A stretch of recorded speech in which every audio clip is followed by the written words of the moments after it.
11 দলীয় জোটের সংসদ সদস্য প্রার্থী রুমিন ফারহানা নির্বাচনী প্রচার গাড়িতে হামলার অভিযোগ উঠেছে। কয়েকটি মোটরসাইকেলে করে 10 থেকে 12 জনের একটি গ্রুপ এসে গাড়িতে হামলা চালায়। ভাঙচুরের সময় আহত হন গাড়িতে থাকা দুজন, এমনটাই দাবি করেছেন ভুক্তভোগীরা। আমার কর্মীদের বাড়িঘরে হামলা করা হয়েছে, তাদেরকে পিটিয়ে হাসপাতালে পাঠানো হয়েছে, মাথা ফাটানো হয়েছে, বাড়িতে আগুন দেয়া হয়েছে। সময় যত ঘনিয়ে আসছে ততই উত্তপ্ত হয়ে উঠছে দেশের রাজনৈতিক মাঠ। বিএনপি, জামাত, এনসিপি সহ বিভিন্ন রাজনৈতিক দলের প্রচারণায় সরব এখন গ্রাম থেকে শুরু করে শহরের রাজপথ। আর এই লড়াইয়ে পুরুষ প্রার্থীদের পাশাপাশি দৃশ্যমান হয়ে উঠছেন বেশ কয়েকজন প্রভাবশালী নারী প্রার্থী। আর যে সকল হেভিয়েট নারী প্রার্থী নিজেদের পক্ষে ভোট চাইছেন তাদের মধ্যে রুমিন ফারহানা সবচেয়ে আলোচিত। দল থেকে মনোনয়ন না পেলেও তিনি নিজের রাজনৈতিক ভিত্তি কাজে লাগিয়ে ভোটারদের মধ্যে জনগণের সমর্থন আদায় করার জোরালো চেষ্টা করছেন। নিজের পায়ে নিজেই কি কুড়াল মারল বিএনপি? রুমিন ফারহানার মতো তুখোর নেত্রীকে দলের নমিনেশন দেয়া হলো না। দলের অনেক হেভিওয়েট নেতা ছিটকে পড়লেন মূল লড়াই থেকে। শুরুতে অনেকেই ভেবেছিলেন এটা হয়তো বিএনপির কোনো গভীর চাল, হয়তোবা কৌশলী কোনো গেম প্ল্যান। ধারণা করা হচ্ছিল এই হেভিওয়েটেরা স্বতন্ত্র হিসেবে নির্বাচন করে জিতে আসবেন এবং পরে আবার বীর দর্পে দলে যোগ দেবেন। এতে সাপও মরবে, লাঠিও ভাঙবে না। মিত্রদের দেখানো যাবে যে আমরা তো জোটের স্বার্থেই ছাড় দিয়েছিলাম, কিন্তু ভোটের মাঠের চিত্র এখন সম্পূর্ণ উল্টো কথা বল। দর্শক, নির্বাচনকে কেন্দ্র করে কিন্তু বাংলাদেশে আলোচনা সমালোচনা ঝড় উঠে গিয়েছে এবং বিএনপির যেসব নেতা কর্মীদেরকে দল থেকে বহিষ্কার করা হয়েছে এবং তাদেরকে মনোনয়ন পত্র না দেওয়ার কারণে কিন্তু পুরো বিএনপি দলটা পুরোভাবে ভেঙে পড়েছে এবং এই নেতাকর্মীরা 17 বছর মাঠে কাজ করেছে, দলের জন্য কিন্তু যুদ্ধ করেছে। তো দর্শক, এতক্ষণ দেখছেন ভিডিও শুরুতে শিরোনামের মাধ্যমে কিছু অংশ, এখন দেখবেন পুরো ভিডিও জুড়ে। তার আগে সবার কাছে একটা অনুরোধ, যারা আমার চ্যানেল নতুন আসছেন অবশ্যই চ্যানেলটি সাবস্ক্রাইব করে দিবেন, পাশে থাকা বেল আইকনটি অল ক্লিক করে বাজিয়ে দিবেন। তো দর্শক চলেন একটা লাইক দিয়ে সম্পূর্ণ ভিডিওটা ধৈর্য সহকারে দেখতে থাকুন। নিজের পায়ে নিজেই কি কুড়াল মারল বিএনপি? রুমিন ফারহানার মতো তুখোর নেত্রীকে দলের নমিনেশন দেয়া হলো না। দলের অনেক হেভিওয়েট নেতা ছিটকে পড়লেন মূল লড়াই থেকে। শুরুতে অনেকেই ভেবেছিলেন এটা হয়তো বিএনপির কোনো গভীর চাল, হয়তোবা কৌশলী কোনো গেম প্ল্যান। ধারণা করা হচ্ছিল এই হেভিওয়েটেরা স্বতন্ত্র হিসেবে নির্বাচন করে জিতে আসবেন এবং পরে আবার বীর দর্পে দলে যোগ দেবেন। এতে সাপও মরবে, লাঠিও ভাঙবে না। মিত্রদের দেখানো যাবে যে আমরা তো জোটের স্বার্থেই ছাড় দিয়েছিলাম, কিন্তু ভোটের মাঠের চিত্র এখন সম্পূর্ণ উল্টো কথা বলছে। সেই কথিত কৌশল এখন বুমেরাং হয়ে বিএনপির দিকেই ধেয়ে আসছে। দিনের শেষে দেখা যাচ্ছে বিএনপির সেই বিদ্রোহী প্রার্থীরাই এখন মূল দলের জন্য গলার কাঁটা হয়ে দাঁড়িয়েছেন। আর ধানের শীষের এই ঘর পোড়া আগুনে আলু পুড়িয়ে খাওয়ার প্রস্তুতি নিচ্ছে তাদেরই দীর্ঘদিনের জোট সঙ্গী জামায়াতে ইসলামী। পুরো দেশ জুড়ে নির্বাচনের দামামা বেজে গেছে।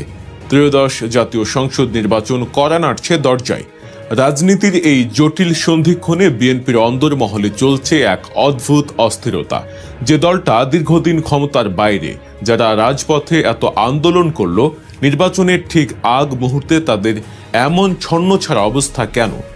বিশেষ করে যাদের উপর ভরসা করে বিএনপি এতদিন রাজনীতি করেছে, সেই বিশ্বস্ত সহচররাই এখন তাদের সবচেয়ে বড় প্রতিপক্ষ। বিএনপির বহিষ্কৃত এবং সাবেক নেতাদের স্বতন্ত্র প্রার্থী হওয়ার ধুম পড়ে গেছে। এটাকে এখন আর শুধু দলীয় বিশৃঙ্খলা বলা যাচ্ছে না, বরং ভোটের মাঠে এটা এক নতুন ও জটিল সমীকরণের জন্ম দিয়েছে। সারা দেশে ৭৮টি আসনে বিএনপির বিদ্রোহীরা এখন বুক চিতিয়ে লড়ছেন। একটু ভাবুন, ৭৮টি আসন, যেখানে প্রতিটি ভোট হীরা জহরতের চেয়েও দামি, সেখানে নিজ দলের নেতারাই ভোট কাটাকাটি করবেন। তবে বিএনপির জন্য আসল ভয়ের কারণ কিন্তু শুধু এই বিদ্রোহীরা নন। আসল ভয়ের কারণ হলো এই সুযোগে জামায়াত ইসলামী কতটা লাভবান হচ্ছে।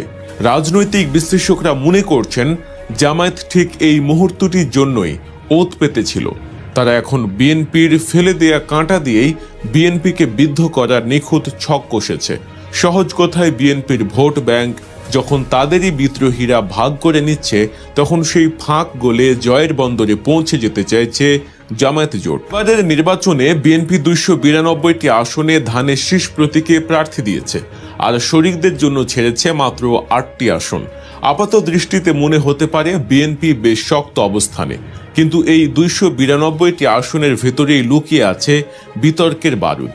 তৃণমূলের অভিযোগ, অনেক ক্ষেত্রে যোগ্য ও ত্যাগী নেতাদের বঞ্চিত করা হয়েছে, যারা বছরের পর বছর জেল জুলুম সহ্য করেছেন, রাজপথে মার খেয়েছেন, নমিনেশন পেপারে তাদের নাম ওঠেনি। উল্টো দেখা গেছে প্রবাসী বা দীর্ঘদিন রাজনীতিতে নিষ্ক্রিয় থাকা ব্যক্তিদের হাতে তুলে দেওয়া হয়েছে ধানের শীষ। আর ঠিক এখান থেকেই বিস্ফোরণের শুরু। ঝালকাঠি, নাটোর, শেরপুর কিংবা কুমিল্লার মতো জেলাগুলোতে তাকালে দেখা যায় ভয়াবহ চিত্র। কেন্দ্রের সিদ্ধান্তে ক্ষুব্ধ হয়ে বিদ্রোহীরা এখন অনড়। প্রার্থিতা প্রত্যাহারের সময়সীমা পার হয়ে গেছে, অথচ ব্যালট পেপারে এখনো 98 জন বিদ্রোহী প্রার্থীর নাম ও প্রতীক জলজল করছে।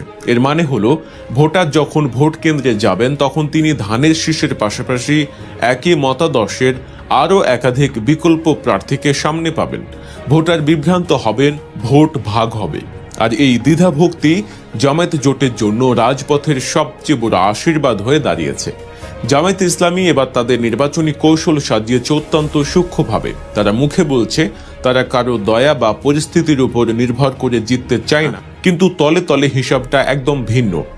বিশেষ করে ঢাকা ও ময়মনসিংহ বিভাগের আসনগুলোতে জামায়াত ঐতিহাসিকভাবে খুব একটা সুবিধাজনক অবস্থানে কখনোই ছিল না। এই অঞ্চলের 94টি আসনের মধ্যে মাত্র 5 থেকে 6টিতে তাদের বড় ধরনের জয়ের আশা ছিল, কিন্তু বিএনপির বিদ্রোহীদের ছড়াছড়ি জামায়াতের সেই আশার বেলুনে এখন বাড়তি হাওয়া দিচ্ছে। গণমাধ্যমের তথ্য মতে এই দুই বিভাগের অন্তত 35টি আসনে বিএনপির বিদ্রোহীরা যদি জিততে নাও পারেন, তবুও তারা ধানের শীষের অন্তত 15 থেকে 20% ভোট কেটে নেবেন, এটা প্রায় নিশ্চিত। আর যদি ধানের শীষের 15 থেকে 20% ভোট কমে যায়, তবে জামায়াতের প্রার্থীরা মূল প্রতিদ্বন্দ্বিতায় চলে আসবেন। জামায়াত নেতারা এটাকে গণতান্ত্রিক প্রতিযোগিতা বললেও মাঠ পর্যায়ে তাদের কর্মীদের মধ্যে এক ধরনের চাপা উল্লাস। সালে ব্রাহ্মণবাড়িয়া জেলার বিজয়নগর উপজেলার ইসলামপুর গ্রামে, শুনলে অবাক হবেন, তার রক্তে মিশে আছে রাজনীতি। তার পিতা বাংলাদেশের প্রথিত যশা রাজনীতিবিদ ও স্বাধীনতা পুরস্কার বিজয়ী ভাষা সৈনিক অলি আহাদ। তার দাদা আব্দুল ওহাব ছিলেন ব্রিটিশ আমলের ডিস্ট্রিক্ট রেজিস্ট্রার। রুমিন ফারহানা ঢাকা হোলি ক্রস উচ্চ বিদ্যালয় থেকে মাধ্যমিক এবং ভিকারুন্নেসা নুন স্কুল অ্যান্ড কলেজ থেকে উচ্চ মাধ্যমিক সম্পন্ন করেন। এরপর তিনি লন্ডন বিশ্ববিদ্যালয়ের অধীনে আইন বিষয়ে স্নাতক সম্পন্ন করেন এবং যুক্তরাজ্যের লিঙ্কনস ইন থেকে ব্যারিস্টার অ্যাট ল ডিগ্রি অর্জন করেন। তিনি বাংলাদেশ সুপ্রিম কোর্টের হাইকোর্ট বিভাগের একজন আইনজীবী। রুমিন ফারহানা পরিবার থেকে শেখ মুজিব ও আওয়ামী লীগের রাজনীতির দীক্ষা পান।